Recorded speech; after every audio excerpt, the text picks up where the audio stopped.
Throughout history, punishments for women have often been more brutal and cruel than those for men, reflecting societal views that viewed women as weaker, more vulnerable, or inherently sinful. Stay with me until the end, because there's one punishment method in this story that will leave you speechless. Throughout history, sexual violence has been used as a weapon against women, particularly in times of war and conflict.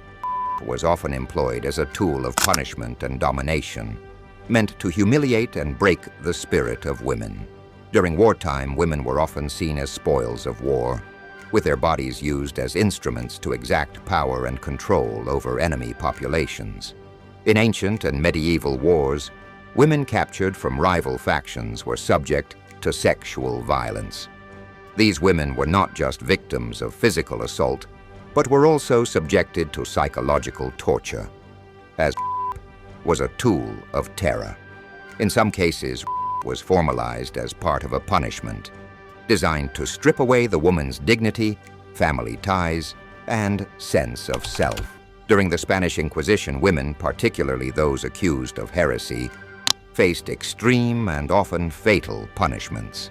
The Inquisition was infamous for its use of torture to extract confessions from accused heretics.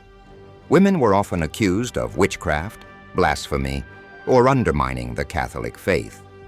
Torture methods, such as the breaking wheel, the strappado, which dislocated the arms, and the water cure, forcing water down the throat, were specifically designed to break the human spirit and force confessions. The Inquisition targeted women's bodies and souls, seeing them as vessels for sin and corruption. In many cases, women were forced to confess to crimes they never committed, and even after confession, executions often followed. Women were not just punished for any alleged crimes, but for stepping outside the bounds of expected femininity and faith. Footbinding was an agonizing practice imposed on girls in China for over 1,000 years. The goal was to create the ideal foot, small and delicate, which symbolized beauty, status, and femininity in Chinese society. The process began at a young age, often before the age of 6, and involved breaking the toes and bending them under the sole of the foot. The foot was tightly bound with cloth to prevent growth, causing excruciating pain, infections, and permanent disabilities.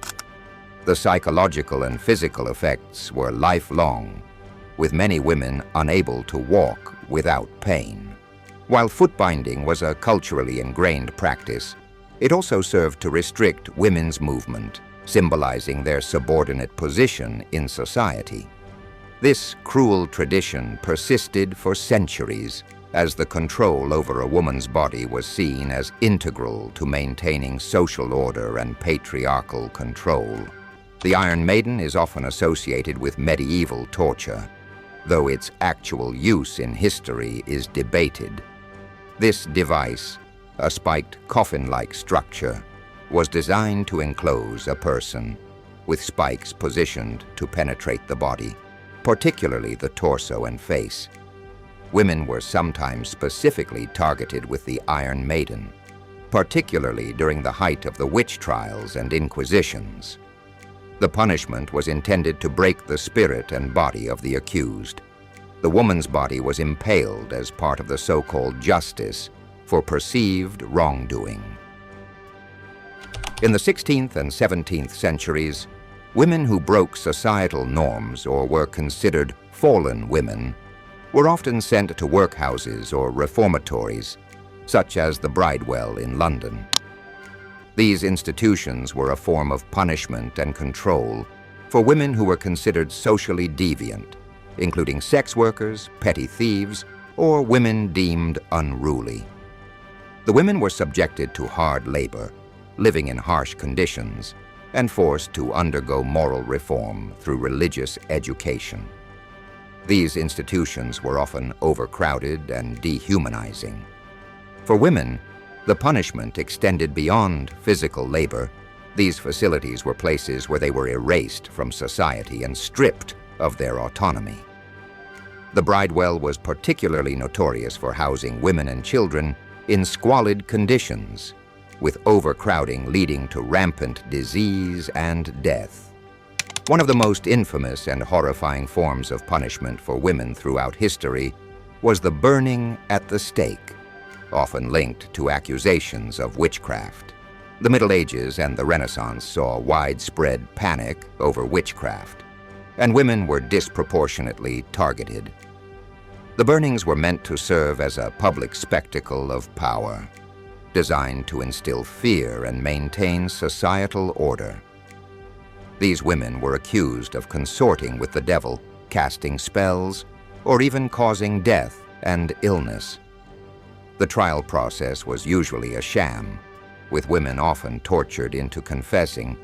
This brutal punishment was particularly gendered, as women were often the primary targets of witch hunts due to their perceived weakness or susceptibility to sin.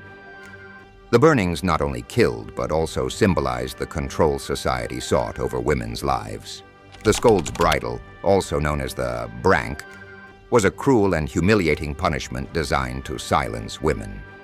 Primarily used in the 16th and 17th century Europe, it was applied to women who were deemed scolds, women who were loud, outspoken, or disobedient.